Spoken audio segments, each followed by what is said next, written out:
الحبیب صلی اللہ تعالی علی محمد صلی اللہ علیہ وآلہ وسلم۔ 18واں پارہ ہمارا شروع ہے۔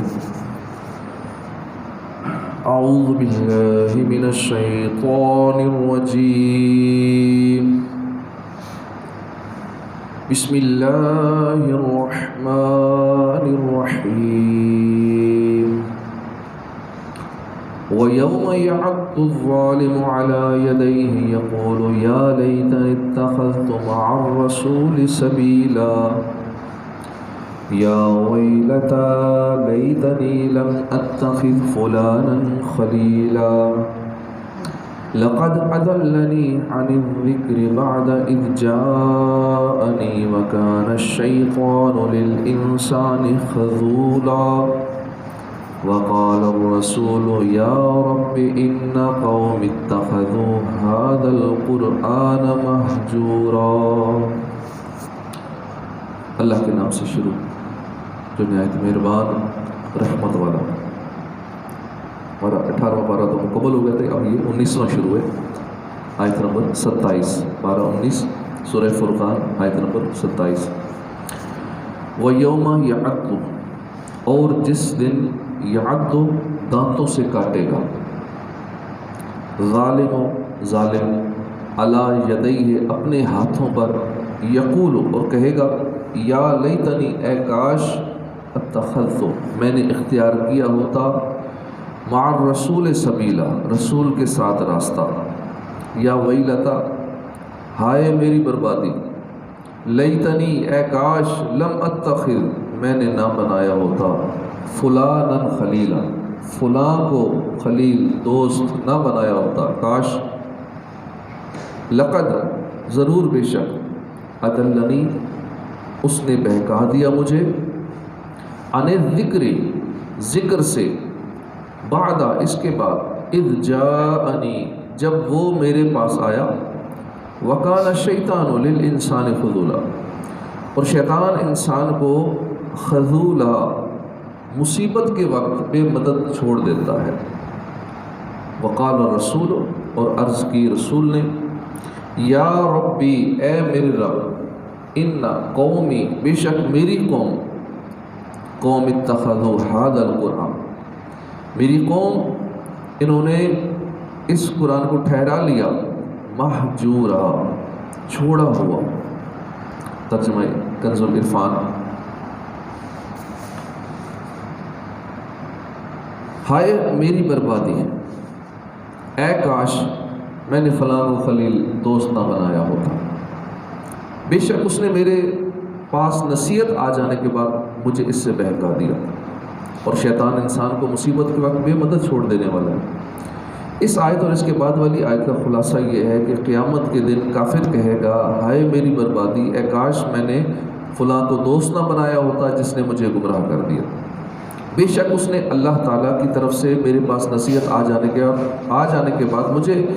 اس نصیحت یعنی قرآن اور ایمان سے بہکا دیا۔ اور شیطان کی فطرت ہی یہ ہے کہ وہ انسان کو مصیبت کے وقت بے یار و مددگار چھوڑ دیتا ہے، اور جب انسان پر بلا اور عذاب نازل ہوتا ہے تو اس وقت شیطان اس سے علیحدگی اختیار کر لیتا ہے۔ اس سے معلوم ہوا کہ بد مذہبوں اور برے لوگوں کی صحبت اختیار کرنا، انہیں دوست بنانا اور ان سے محبت کرنا دنیا اور آخرت میں انتہائی نقصان دہ۔ احادیث میں بری صحبت اور دوستی سے بچنے کی بہت تاکید کی گئی ہے، چنانچہ ترغیب کے لیے چند احادیث۔ حضرت انس بن مالک رضی اللہ عنہ سے روایت ہے، رسول اللہ صلی اللہ علیہ وسلم نے ارشاد فرمایا، برے ہم نشین سے بچو کہ تم اسی کے ساتھ پہچانے جاؤ گے، یعنی جیسے لوگوں کے پاس آدمی کی نشست و برخاست ہوتی ہے لوگ اسے ویسا ہی جانتے ہیں۔ حضرت علی المرتضیٰ کرم اللہ تعالیٰ وجہ الکریم فرماتے ہیں، فاجر سے بھائی بندی نہ کر کہ وہ اپنے فعل کو تیرے لیے مزین کرے گا اور یہ چاہے گا کہ تو بھی اس جیسا ہو جائے، اور اپنی بدترین خصلت کو اچھا کر کے دکھائے گا، تیرے پاس اس کا آنا جانا عیب اور ننگ ہے، اور احمق سے بھی بھائی چارہ نہ کر کہ وہ تیرے لیے خود کو مشقت میں ڈال دے گا اور تجھے کچھ نفع نہیں پہنچائے گا۔ اور کبھی یہ ہوگا کہ تجھے نفع پہنچانا چاہے گا مگر تجھے نقصان پہنچا دے گا۔ اس کی خاموشی بولنے سے بہتر ہے، اس کی دوری نزدیکی سے بہتر ہے، اور موت زندگی سے بہتر ہے۔ اور جھوٹے آدمی سے بھی بھائی چارہ نہ کر کہ اس کے ساتھ میل جول تجھے کوئی نفع نہیں دے گا، وہ تیری بات دوسروں تک پہنچائے گا، دوسروں کی بات تیرے تک پہنچائے گا۔ اور اگر تو سچ بولے گا، جب بھی وہ سچ نہیں بولے گا، فی زمانہ بعض نادان لوگ بد مذہبوں سے تعلقات قائم کرتے ہیں اور یہ کہتے سنائی دیتے ہیں کہ ہمیں اپنے مسلک سے کوئی ہلا نہیں سکتا، ہم بڑے مضبوط ہیں، ہم نے ان سے تعلق اس لیے قائم کر رکھا ہے تاکہ انہیں اپنے جیسا بنا لیں۔ یوں ہی بعض نادان تسکین نفس کی خاطر بد مذہب عورتوں سے نکاح کرتے ہیں اور یوں کہتے ہیں کہ ہم نے ان سے نکاح اس لیے کیا ہے تاکہ انہیں بھی اپنے رنگ میں رنگ لیں۔ اس طرح کچھ نادان گھرانے ایسے بھی ہیں جو صرف دنیا کی اچھی تعلیم کی خاطر اپنے نونہالوں کو، اپنے بچوں کو، بچیوں کو بد مذہب استادوں کے پاس پڑھاتے ہیں۔ خیر ہے جی، قرآن ہی پڑھ رہے ہیں، قاری صاحب گھر پڑھانے آتے ہیں، یا آپ کہیں بچہ پڑھنے جاتا ہے، خیر قرآن ہی پڑھ رہے ہیں، عقیدہ نہیں خراب ہوگا۔ اور بالآخر یہی بچے بڑے ہو کر بد مذہبی اختیار کر لیتے ہیں، یہی بچے بڑے ہو کر اپنے والدین پہ شرک اور بدعت کے فتوے لگا رہے ہوتے ہیں، 11ویں کو حرام کر رہے ہوتے ہیں، میلاد کو حرام کر رہے ہوتے ہیں، اور ایصال ثواب کے منکر ہو جاتے ہیں، والدین دنیا سے چلے جاتے ہیں، اور یہی بچے انہیں کو ثواب نہیں پہنچاتے جن والدین نے قرآن پڑھایا ہے کہ چلو بچہ قرآن پڑھ کے ہمیں کچھ ثواب پہنچائے گا۔ یہی بچہ چونکہ ڈال ایسے قاری کے پاس دیا یا ایسے مولوی کے پاس گیا جس کا عقیدہ ہی خراب تھا، اور اس نے قرآن تو پڑھا دیا لیکن باقی اس کے معاملات خراب کر دیے، بچے کا عقیدہ خراب کر دیا۔ تو یہ غلطی بہت سے کرتے ہیں اور بالکل توجہ نہیں کرتے کہ بچے کو پڑھانے والا کون آ رہا ہے یا کس کے پاس بچے کو پڑھنے کے لیے بھیج رہے ہیں، اور بعد میں جو پھر نقصان ہوتا ہے دنیا کا بھی اور آخرت کا بھی۔ تو ایسے لوگوں کو چاہیے کہ اعلیٰ حضرت رحمۃ اللہ علیہ کے اس کلام سے عبرت حاصل کریں۔ چنانچہ اعلیٰ حضرت امام احمد رضا خان فرماتے ہیں، غیر مذہب والیوں یا والوں کی صحبت آگ ہے، ذی عقل عاقل بالغ مردوں کے مذہب بھی اس میں بگڑ گئے ہیں۔ عمران بن حطان رقاشی کا قصہ مشہور ہے، یہ تابعین کے زمانے میں بڑا محدث تھا، خارجی مذہب کی عورت سے شادی کر لی، اس کی صحبت میں رہ کے معاذاللہ خود خارجی ہو گیا، اور یہ دعویٰ کیا تھا کہ اس سے شادی کر کے اس کو سنی کر لے گا۔ جب صحبت کی یہ حالت ہے، اتنا بڑا محدث گمراہ ہو گیا تو عام لوگوں کا کیا حال ہوگا؟ تو بد مذہب کو استاد بنانا کس درجے بدتر ہے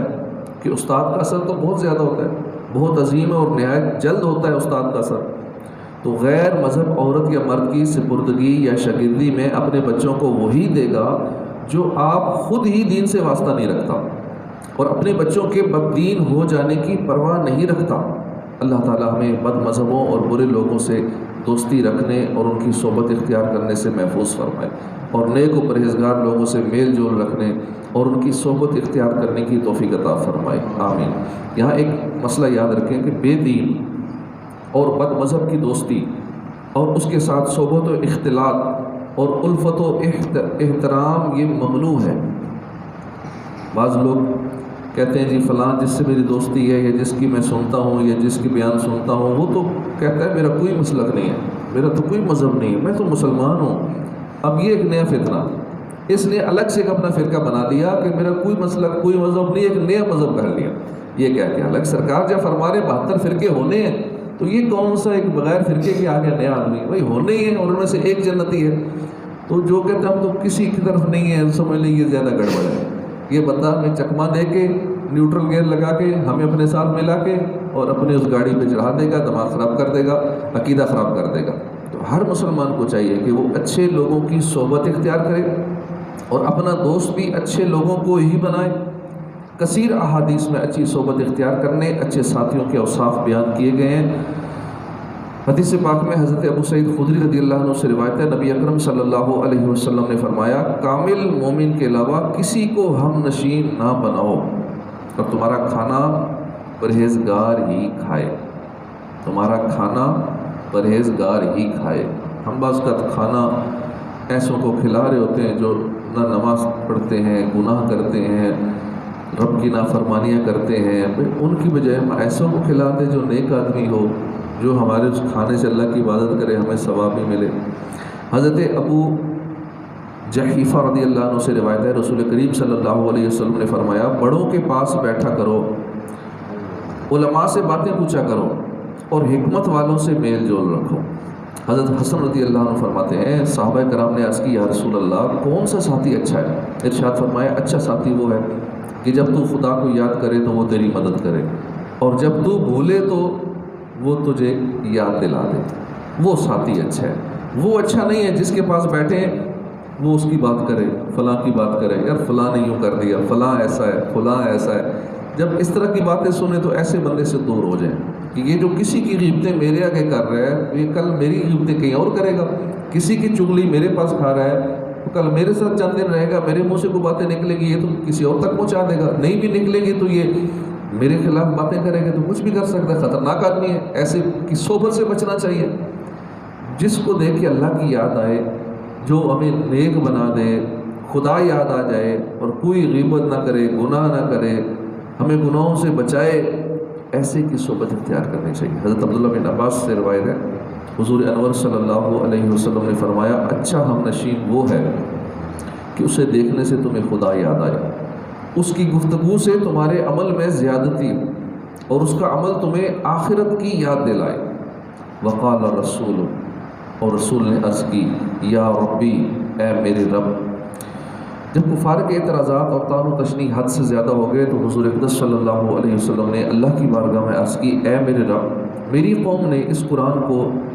ایک چھوڑ دینے کے قابل چیز بنا لیا ہے کہ کسی نے اس کو جادو کہا، کسی نے شعر کہا، اور یہ لوگ قرآن مجید پر ایمان لانے سے محروم رہے۔ اس آیت میں چھوڑنے سے اصل مراد تو اس پر ایمان نہ لانا ہے، لیکن چھوڑنے کی اس کے علاوہ بھی صورتیں ہیں، لہٰذا قرآن مجید کے حوالے سے مسلمانوں کا حال ایسا نہیں ہونا چاہیے جس سے یہ لگے کہ اس نے قرآن مجید کو چھوڑ رکھا ہے، بلکہ اسے چاہیے کہ روزانہ تلاوت قرآن کرے، قرآن مجید کی آیات کو سمجھنے کی کوشش کرے اور ان میں غور و تدبر کیا کرے، نیز اللہ نے قرآن مجید میں جو احکامات دیے ہیں ان پر عمل کرے اور جن کاموں سے منع کیا ہے ان سے باز رہے، تاکہ وہ قرآن مجید کو عملی طور پر چھوڑ رکھنے والے لوگوں میں شامل نہ ہو جائے۔ وَكَذَلِكَ جَعَلْنَا لِكُلِّ نَبِيٍّ عَدُوًّا مِّنَ الْمُجْرِمِينَ وَكَفَىٰ بِرَبِّكَ هَادِيًا وَنَصِيرًا، اور ہم نے اسی طرح ہر نبی کے لیے مجرم لوگوں کو دشمن بنا دیا تھا، اور ہدایت دینے اور مدد کرنے کے لیے تمہارا رب کافی ہے۔ اس آیت میں اللہ تعالیٰ نے اپنے حبیب صلی اللہ علیہ وسلم کو تسلی دیتے اور آپ صلی اللہ علیہ وسلم سے مدد کا وعدہ کرتے ہوئے فرمایا کہ اے حبیب صلی اللہ علیہ وسلم آپ غم نہ کریں، کیونکہ انبیاء کرام کے ساتھ بدنصیب کافروں کا یہی معمول رہا ہے۔ تو جس طرح گزشتہ انبیاء کرام کفار کی طرف سے پہنچنے والی اذیتوں پر صبر کرتے رہے، اسی طرح آپ بھی صبر فرمائیں، اور آپ کی تسلی کے لیے یہی بات کافی ہے کہ دین و دنیا کی مصلحتوں کی طرف ہدایت دینے اور دشمنوں کے خلاف مدد کرنے کے لیے آپ کا رب کافی ہے۔ اس آیت سے اشارتاً معلوم ہوا کہ ہر نبی اور ولی کا کوئی دشمن ہوتا ہے، ہر نبی کا بھی دشمن ہوتا ہے، ہر ولی کا بھی کوئی دشمن ضرور ہوتا ہے، جس کے ذریعے اللہ تعالیٰ انہیں آزمائش میں مبتلا فرماتا ہے اور ان کے شرف و مقام کو ظاہر فرماتا ہے۔ حضرت ابوبکر بن طاہر رحمۃ اللہ علیہ فرماتے ہیں دشمنوں اور مخالفت کرنے والوں کے ذریعے آزمائش میں مبتلا کر کے انبیاء کرام اور اولیاء اعظام کے درجات بلند کیے جاتے ہیں۔ تو ہماری مخالفت ہو تو ہمیں پریشان نہیں ہو جانا چاہیے۔ اگر ہم کو اچھا کام کر رہے ہیں، نیک کام کر رہے ہیں، نیکی کی دعوت دے رہے ہیں اور لوگ پھر بھی مخالفت کر رہے ہیں تو یہ بھی ایک آزمائش ہوتی ہے، اس پہ صبر کرنا چاہیے۔ یہ ہوتا آیا ہے، ہر نبی کے دشمن ہوتے تھے، ہر ولی کے دشمن ہوتے تھے، جو بھی اچھا کام کرے اس کے دشمن ضرور ہوتے ہیں، تو اس لیے اس سے پریشان نہیں ہو جانا چاہیے۔ یہ تو چلتی ہے تجھے اونچا اڑانے کے لیے، یہ سلسلہ چلتا آ رہا ہے، آئندہ بھی ہوتا رہے گا۔ وقال الذين كفروا لولا نزل عليه القرآن جملة واحدة كذلك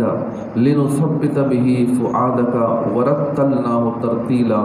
اور کافروں نے کہا ان پر سارا قرآن ایک ہی مرتبہ کیوں نہیں اتارا گیا؟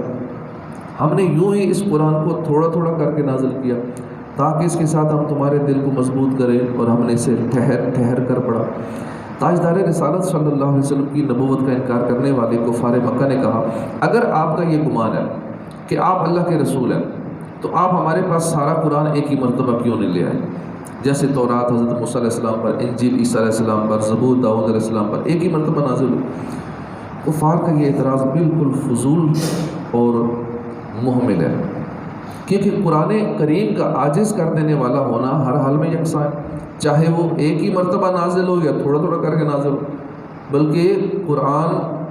تھوڑا تھوڑا کر کے نازل ہونے میں اس کے معجزہ ہونے کی بڑی دلیل ہے کہ اس طرح ہر آیت کا مقابلہ کرنے سے کفار کا عاجز ہونا ظاہر ہو رہا ہے۔ آیت کے اس حصے میں کذالک کہ یوں ہی، اس حصے میں اللہ تعالیٰ قرآن پاک کو بتدریج نازل فرمانے کی حکمت ظاہر کرتے ہوئے ارشاد فرما رہا ہے کہ اے حبیب صلی اللہ علیہ وسلم، ہم نے یوں ہی اس قرآن کو تھوڑا تھوڑا کر کے نازل کیا تاکہ اس کے ساتھ ہم آپ کے دل کو مضبوط کریں اور قیام کا سلسلہ جاری رہنے سے آپ کے قلب مبارک کو تسکین ہوتی رہے اور کفار کو ہر موقع پر جواب ملتے رہے۔ اس کے علاوہ یہ بھی فائدہ ہے کہ قرآن پاک کو حفظ کرنا سہل ہو اور آسان ہو،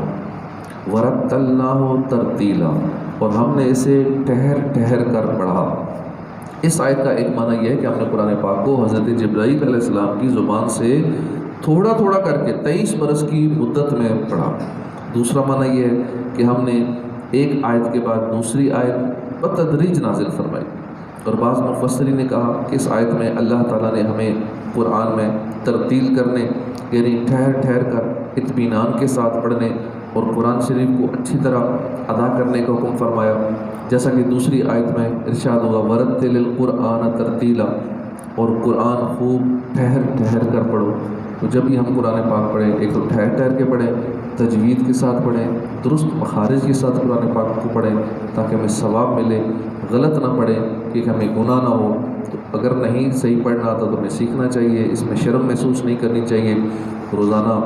یہاں آپ سیکھ لیں، آن لائن سیکھ لیں، جس طرح بھی آسانی ہو۔ آج کل تو بہت سارے ذرائع ہیں قرآن پاک تجوید کے ساتھ سیکھنے کے، خود بھی سیکھیں، اپنے گھر والوں کو بھی سکھائیں، بچیوں کو، بچوں کو، خواتین کو، ان کو بھی قرآن پاک سکھائیں۔ یہاں بھی روزانہ بچیوں کے لیے الگ سے پڑھنے کا سلسلہ ہے، خواتین پڑھتی ہیں تو اپنے بچوں کو بھی قرآن مجید پڑھائیں، درست مخارج کے ساتھ پڑھائیں، کیونکہ قراءت ایک فرض ہے نماز کے اندر بھی۔ اگر یہ فرض ادا نہیں ہوگا، قراءت درست نہیں ہوگی تو نماز بھی نہیں ہوگی۔ اللہ پاک ہمیں صحیح قرآن پاک پڑھنے کی توفیق عطا فرمائے،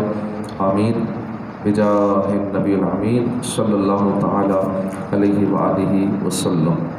صلو علی